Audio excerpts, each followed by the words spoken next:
play against Memphis kind of cost you? Just how nice was it to have him back and to have the guys get a full rhythm before the season starts? No, it was really nice. Obviously, having RJ out there as a head coach, you feel a lot better when you have RJ out there on the floor. I'm still trying to find a way to bring him back next year. And, I don't know if it's going to work, but I'm going to try. And but it was nice having him out there and having a full roster and being able to go out there and compete. And I told the guys that the thing as a coach that is the most enjoyable to me is to see them having fun. It's really easy to have smiles on your face for your own individual success, but it's even better to have a smile and celebrate other people's success, and I felt like our team did that today. Last week against Memphis, we were asking about the pace, and you said you actually thought they could go faster. Yeah. Today, was this closer to what you were envisioning, and just what did you make of the speed in which they were able to kind of go up and down, get dunks, things like that? I did like the pace. I liked the pace after the 12-minute mark in the first half. We were up by one. John C. Smith was shooting 50% from the field, and I just told him, you know, what allows us the transition at the pace in which I want to from defense to offense, it starts with defense and getting rebounds, and we weren't getting stops and we weren't getting rebounds. From that point on, we did a better job of guarding the ball, getting stops, getting rebounds, and then it allowed us to get out in transition. In terms of the pace, I did like it. I still feel like we can go even faster, but I did like the pace and way that we lived a lot in primary break, where we were getting layups and dunks and deep post catch and getting fouled, get to the free throw line, and quick open threes by our best three-point shooters. Hubert, along those lines. Go ahead. Did you have a set number of lineups that you wanted to see going in today? Did you see them all, and are some of the lineups that you saw that you really liked, that you like what they saw and you think you can use more of? Yeah, you know, with this group, there's a number of different lineups that we can play. I think we can go big. I think we can go small. You know, there's a lot of athleticism and versatility out there, and I really think the lineups, in terms of which ones work the best, could be game to game. And so that's one of the exciting things about our group is our ability to be able to change and tweak and pivot and alter in terms of who's out there on the floor and be able to get the things that we want to on both ends of the floor. But I did see all the rotations and the lineups that I wanted to see, and I was really encouraged by the ability and the type of depth that we had. As a quick follow-up, you had three different starters to start the second half. Was that just taking a look at different groupings? Yeah, that was just, you know, I was treating it as the game didn't have a halftime. Those guys came out and those guys came in. It was no more thinking other than that. It was just seeing just different lineups and starting the second half, starting that lineup.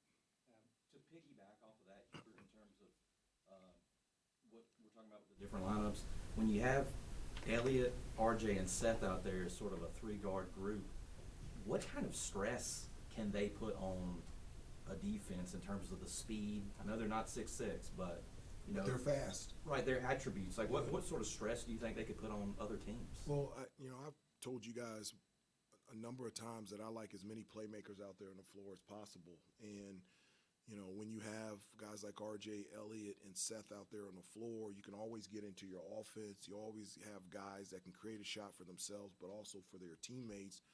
And so when you run a play and you don't get a shot, we have multiple guys that can create a shot in our freelance offense, late shot clock situations that allow us to get high percentage shots. And so, yes, they can put tremendous pressure offensively on the opposing team, but I think they've really stepped it up defensively. You talked about they're not 6'6", but they're doing a really good job of their ball pressure on the ball, being able to keep guys out of the lane, and I've been really proud of them defensively and rebounding as well. Hubert, when Vin was playing at Vanderbilt, the numbers showed that he played above his height, and he finished tonight as your guys' leading rebounder. Yeah. What is it about him that gives him that nose for the ball on the offensive and defensive end? Well, you know, he is one of the things with Vin tonight. I was really proud of him, you know, with his effort, obviously rebounding the ball. He was the only guy on our team in double figures in rebounds, but he also led the team in offensive rebounds. And so, you know, I felt like his motor was really good. He was in the right spots at the right time on both ends of the floor. one of the things with Vin that he continues to get better with every day, you know, there is a transition as a transfer trying to fit into a team. And one of the things that I have been telling him a lot is I don't want you to fit in. I want you to be Vin. You know, I know RJ's here and Seth is here and Jay Wash is here and, you know, we got JB and Ian and Drake. I need you to be Vin. I didn't recruit you to be a role player. I recruited you to be a big-time player. And so you do you, and then the team will fit around you. And I feel like every day he's getting more and more comfortable with that. Hubert, Ian was in attack mode today. Was that more what you expect to see from him? I mean, 10 free throw attempts, 8 fouls drawn, and just seemed like he was more aggressive and putting pressure on the rim. Yeah, that was really good for him. One of the things that we had talked about is because of his athleticism and he has good size, I think he can get to the rim. And I think he can create fouls and get to the free throw line. He can shoot the three. He's got a great mid-range jump shot. But I told him I don't want him to bail out the defense. I think he has an ability to put major pressure on the rim, whether it's in transition or one-on-one situation. So him getting to the free throw line 10 times, that's exactly the way that I want him to play. And I felt like he was more comfortable tonight compared to being on the road against Memphis, which is, as a freshman, he's still a freshman. And so I was really proud of his effort today on both ends of the floor. To go back to what we were talking about with Ben and the rebounding, different guys with 7 more, how much have you continued to stress that? Oh my gosh. Yeah, okay. Yes. Guys, I mean, if you ask them, I mean, it is every day, every step.